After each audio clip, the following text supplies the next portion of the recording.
que é bastante conhecido, né, dessa carta.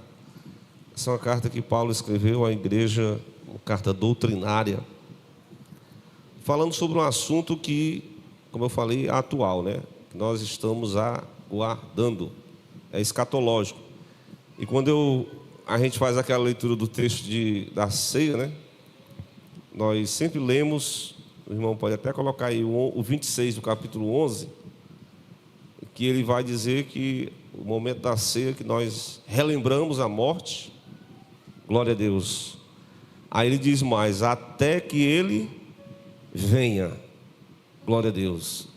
Todas as vezes que comermos esse pão, bebermos este cálice, anunciamos a morte do Senhor até que ele venha, ou seja, até a sua vinda, a vinda do nosso Senhor Jesus Cristo.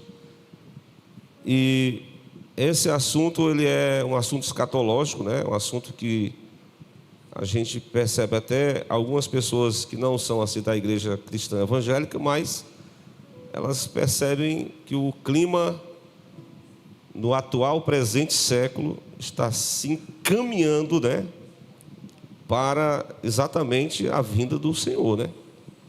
E são essas instruções que o apóstolo deixou para os coríntios, referi-me ao capítulo 11, e até hoje nós estamos aqui participando do pão, do vinho, e anunciando a vinda até que ele venha, a vinda de nosso Senhor Jesus Cristo. Glória a Deus. Mas aí vem uma pergunta: e quando será a vinda do Senhor? Glória a Deus. Mas o apóstolo, os próprios apóstolos tiveram essa indagação.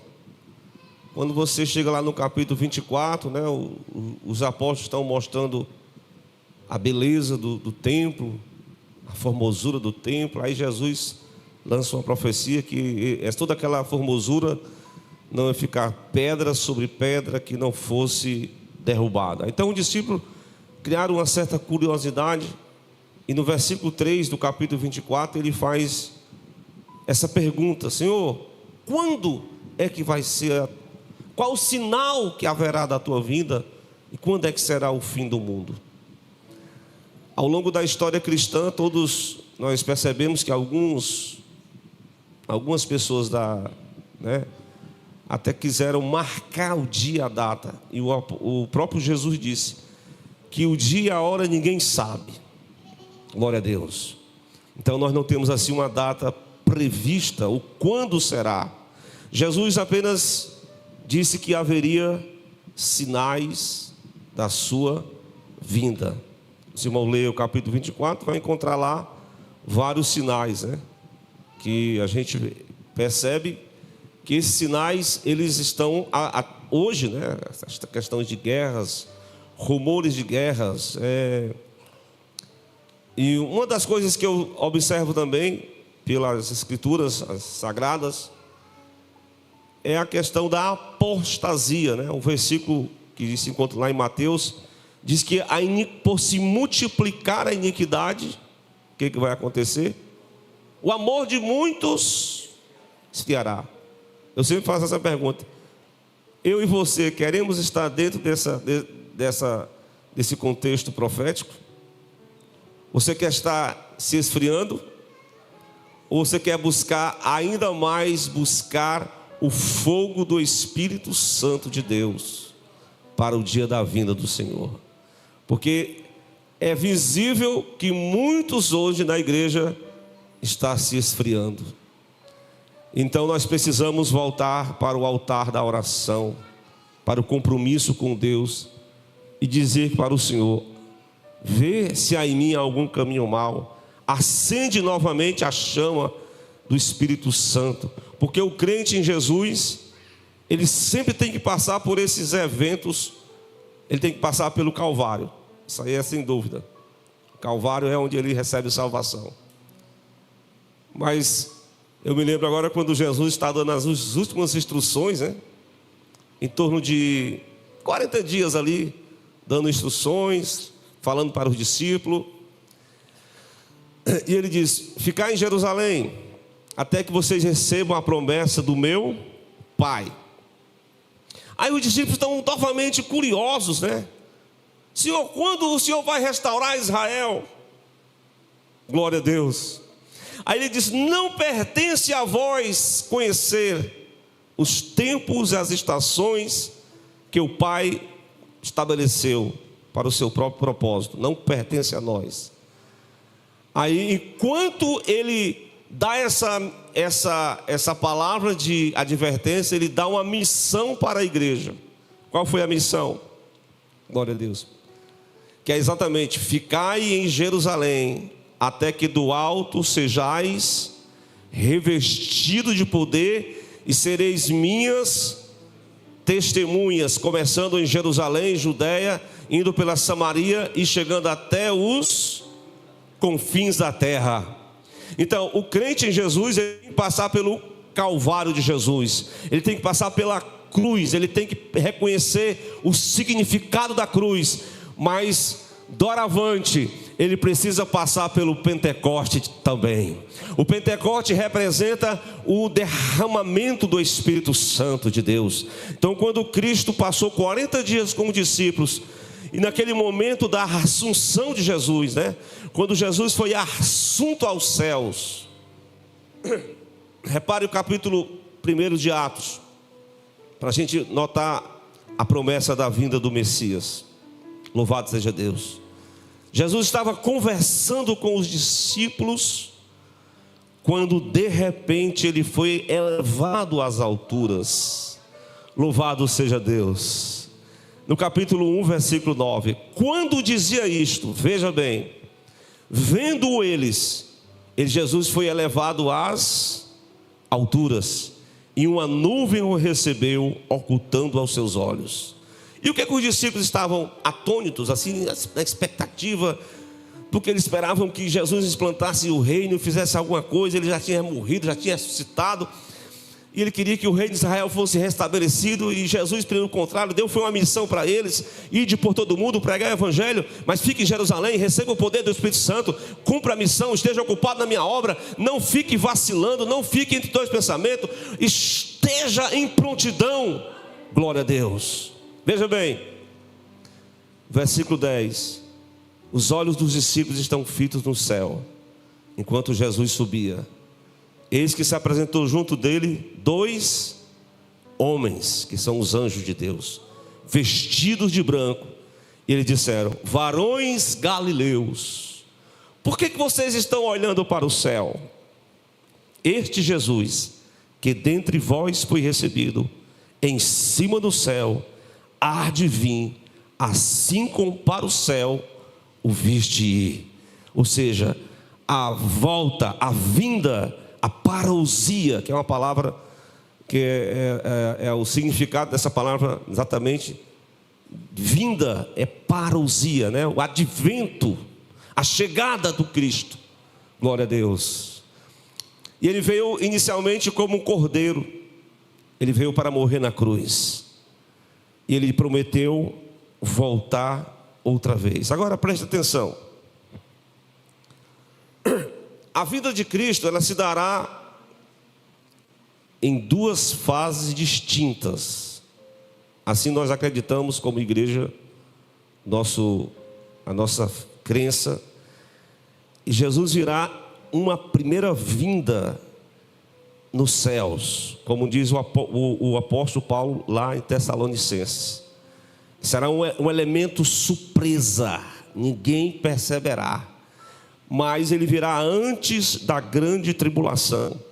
E a segunda fase da sua vinda, ele acontecerá depois dos 7 anos de tribulação. Mas esse primeiro fato, que ocorrerá, é o que desencadeará toda a questão das profecias do Apocalipse. Por isso que a gente não sabe. A gente só sabe que a segunda vinda de Cristo se dará no final da grande tribulação, não é, Lé? Isso aí a gente sabe. Mas a primeira fase da vinda de Cristo ninguém sabe. E ele virá. Glória a Deus. E Jesus o próprio Cristo disse que o amor de muitos esfriará, e os apóstolos também. Jesus falou em Mateus 24, 37. o irmão pode até colocar aí, depois do 39, que a vinda de Cristo, ela vai estar no seguinte contexto mundial desenhado. Jesus diz: assim como nos dias de Noé, assim será a vinda do Filho do Homem. Repare bem que Jesus autentica um personagem do Antigo Testamento no livro de Gênesis, para mostrar naquela época em que houve um juízo e salvação na terra, e apenas 8 pessoas foram salvas, né? Não é assim? 8 pessoas. E a maioria não acreditou na palavra que viria o dilúvio e não entraram na arca da salvação, podemos assim dizer, a arca da salvação. Mas aqueles que trabalharam por fé, com temor a Deus, que construíram a arca, que esperaram a promessa, entraram na arca, o juízo veio, e quem não esperou morreu afogado. Isso é uma palavra profética de Jesus. No versículo 39, Jesus mostra que eles estavam tão desapercebidos do juízo divino, que ele diz assim, assim veio o dilúvio, levou a todos, assim também será a vinda do Filho do Homem. Somente aqueles que realmente estiverem ligados com Deus, estiverem em comunhão no corpo de Cristo, estiverem participando do corpo e do sangue de Cristo, estiverem em sintonia com Deus, glória a Deus, estiverem diretamente em comunhão com o Espírito Santo da verdade. É bem verdade. O apóstolo Paulo depois vai mostrar uma situação muito parecida com os dias de Noé, que retrata os nossos dias. Acompanhem comigo, segunda de Timóteo, capítulo 3, versículo 1 em diante. Ele vai mostrar o seguinte: nos últimos dias, especialmente, diz o Espírito Santo, que os homens se mostrarão na seguinte ótica. Veja bem, versículo 1: tempos difíceis, são tempos trabalhosos. Parece com os nossos tempos. A cada dia estamos vivendo tempos trabalhosos. Já passamos por situações, já na nossa época, né? Situação que nunca essa pandemia a gente tinha passado. Até a minha, mas os antigos também não passaram tanta essa questão mundial. E agora aqui no Brasil nós estamos enfrentando aí uma questão lá no sul do país, uma catástrofe, né? Ali local, inundação de chuvas, e a gente percebe que a natureza está assim como na expectativa da vinda de Cristo. E o apóstolo vai dizer que esses tempos trabalhosos é porque os homens, eles simplesmente abandonarão a fé. Prossiga o versículo 2. Eles estarão, versículo 2, homens amantes de si mesmos, individualistas, avarentos, presunçosos, soberbos, blasfemos, homens desobedientes a pais e mães, ingratos, profanos. E ele vai continuar, ele vai desenhar todo o perfil da situação dos homens que rejeitam a palavra de Deus, rejeitam a vinda do Senhor e amam os seus próprios prazeres. E a Bíblia diz: mais amigos de Deus do que mais amigo dos prazeres do que amigo de Deus. E no final ele vai dizer no versículo 6: embora tendo até a aparência de piedade, mas negando o poder. Glória a Deus.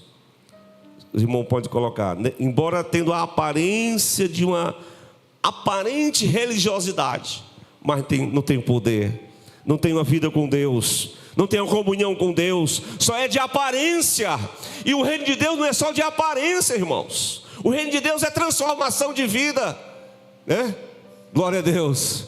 Acho que é o versículo 5 anterior, meu amado irmão. Louvado seja Deus. Versículo 5 mostra sobre o capítulo 3, versículo 5. Mostra a situação dos homens que têm apenas uma aparência de religiosidade, mas nega a eficácia dela, porque não tem uma transformação de vida.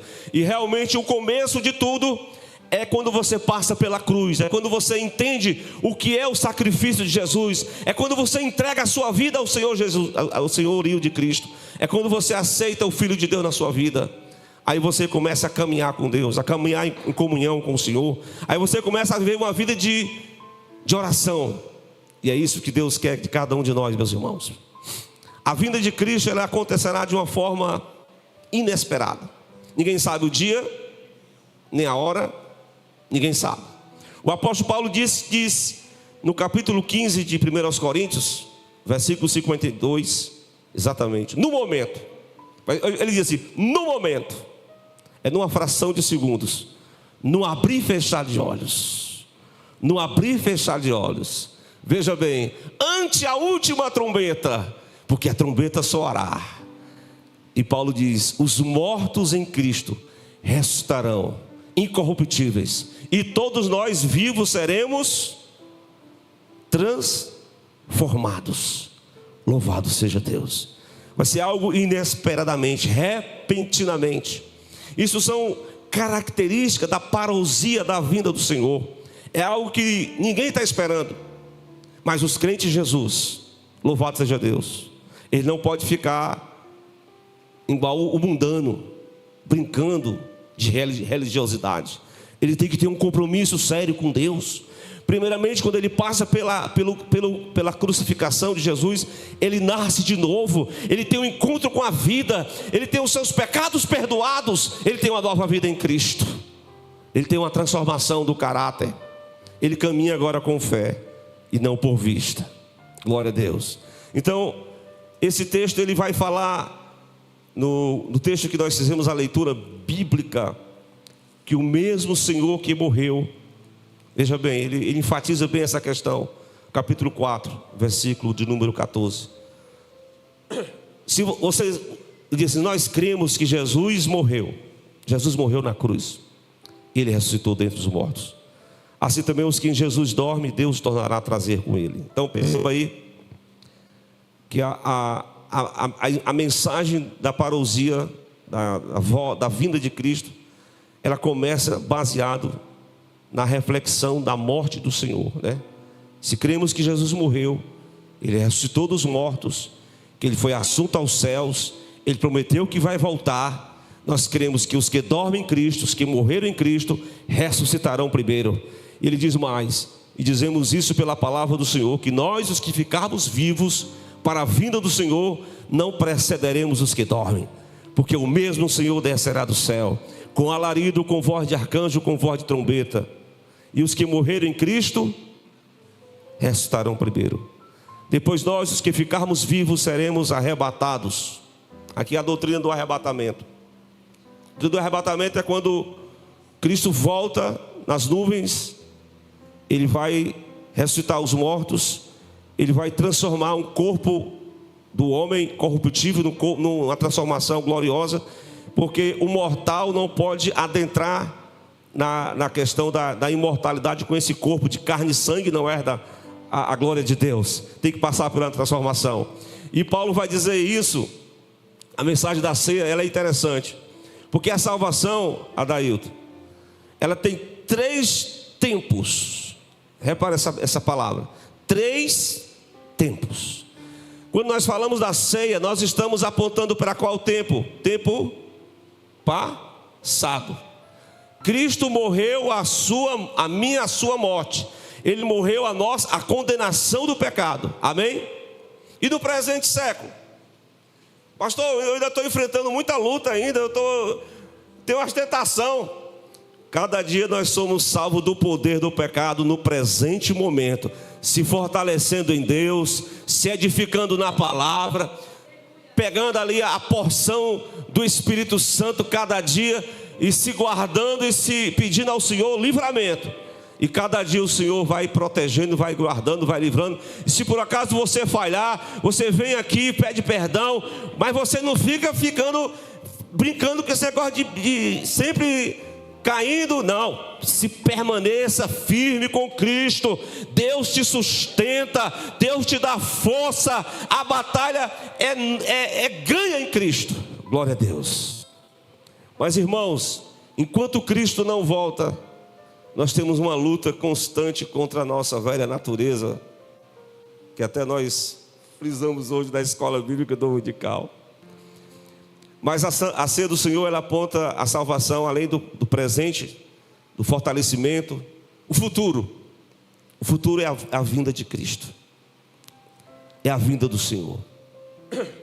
Eu queria que os irmãos, essa palavra, eu falei que o irmão ali está ali atrás, ali, né? Tá frio aí, irmão? Não está usando muito aquele negócio lá não, né? Para diminuir a voz, né? Isso mesmo. O irmão não está podendo falar muito alto não, viu? Mas, irmãos, eu meditando nas Escrituras, falando sobre esse tempo futuro da salvação, eu descortinando aqui o capítulo 8 de Romanos, eu achei interessante, né? Eu falei do tempo passado, presente. No futuro, o que nos aguarda? Glória a Deus. Que é exatamente, amados irmãos, aquele momento em que Cristo nos libertará do corpo do pecado. Lá no capítulo 8 de Romanos ele vai mostrar isso, né? Quando finalmente Cristo voltar. Então esse corpo será transformado, no abrir e fechar de olhos. Isso é um milagre de Deus, ninguém se explica. O arrebatamento houve no passado com alguns homens de fé. Elias foi um deles, Enoque foi outro, e são poucos. Cristo, depois de ressuscitou, ele foi elevado às alturas, glória a Deus. E a igreja de Jesus, estamos aguardando o arrebatamento. E o arrebatamento é exatamente o clímax final dessa salvação, quando finalmente estaremos com o Senhor, face a face, estaremos lá nas mansões celestiais, participando daquele banquete celestial. Por isso que vale a pena permanecer com Cristo, meus amados irmãos. Mas enquanto Cristo não volta, eu quero dizer para você e para mim também, como devemos esperar aguardar esse evento glorioso? Como devemos, qual é a nossa expectativa diante deste evento futuro? Glória a Deus. Primeiramente, lá na Hebreus capítulo 9, versículo 28.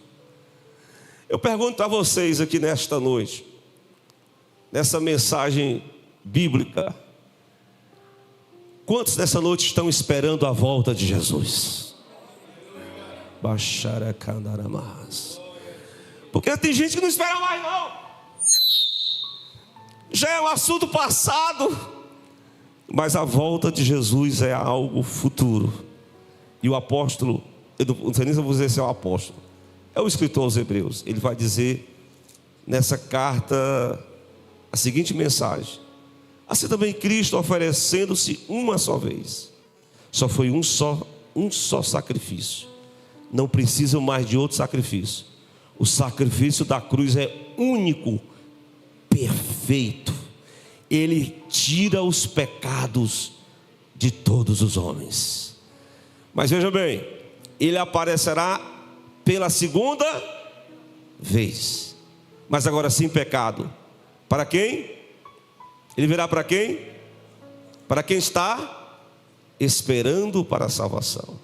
Então, essa atitude da expectativa de esperar Jesus. Pastor, primeiro eu vou me organizar, eu preciso fazer algumas coisas nessa terra, né? Realmente a gente não pode se distanciar desse. Nós estamos ainda aqui, né? A gente já viu testemunho de pessoas que se entregaram a essa questão da vinda de Jesus e não fizeram mais nada. Não.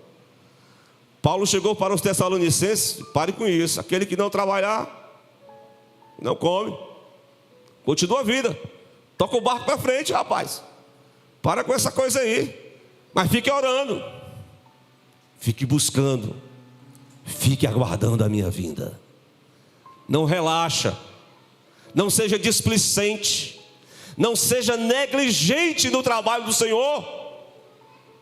Glória a Deus. Fique me esperando. É preciso esperar a vinda do Senhor. Essa é uma atitude que aquele que está aguardando Jesus não pode perder. Essa expectativa, esse aguardo. E outra coisa,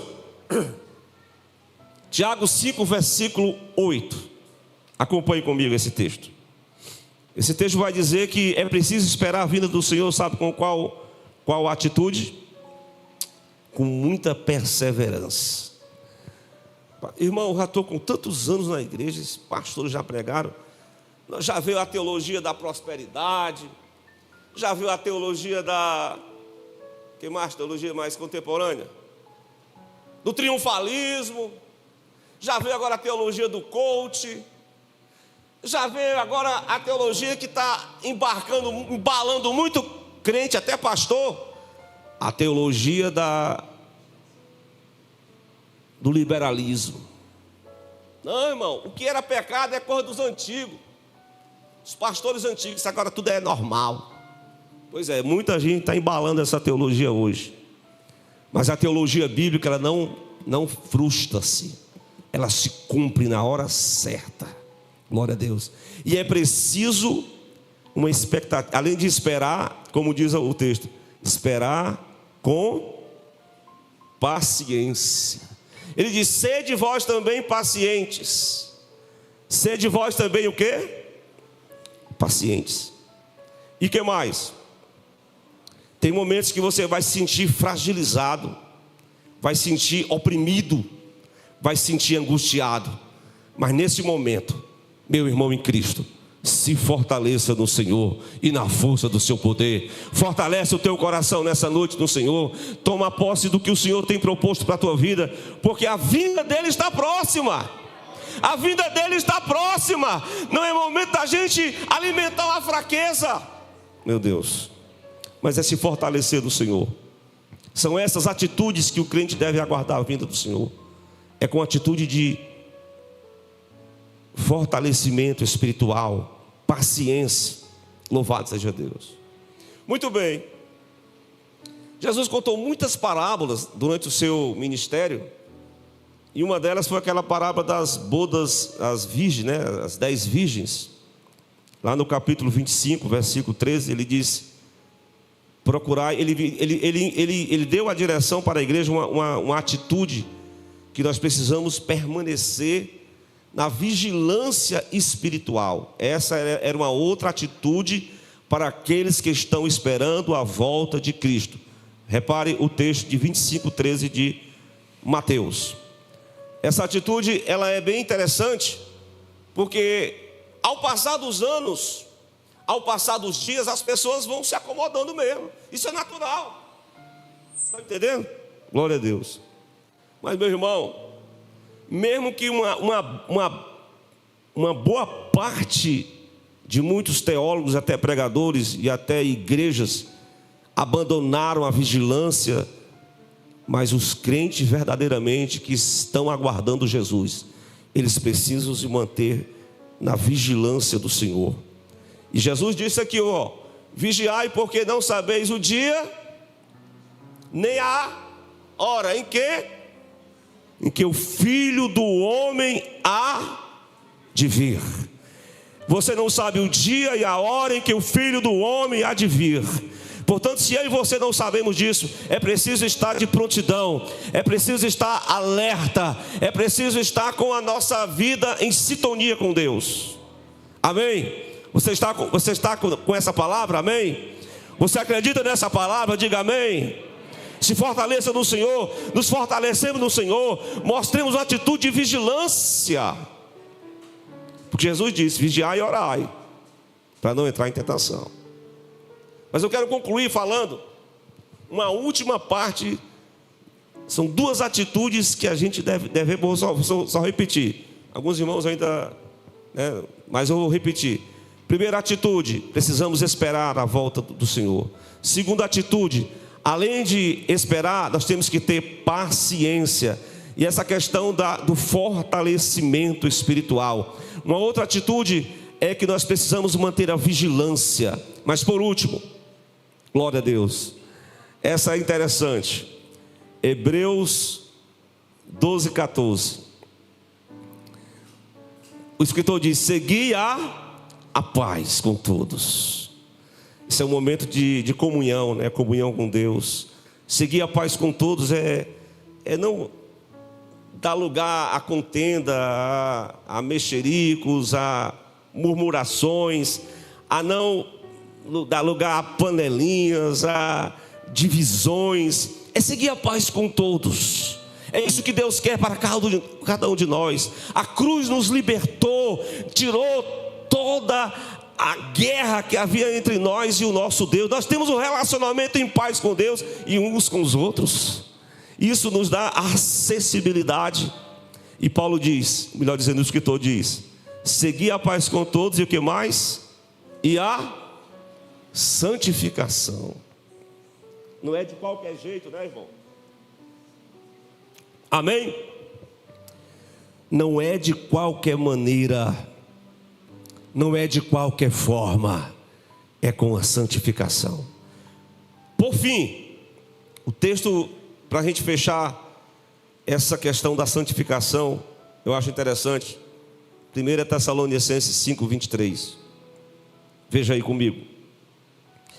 O mesmo Deus de paz, Ele vos santifique em tudo, eu Deus do céu, e todo o vosso espírito, alma e corpo sejam plenamente, veja comigo, sejam plenamente o quê?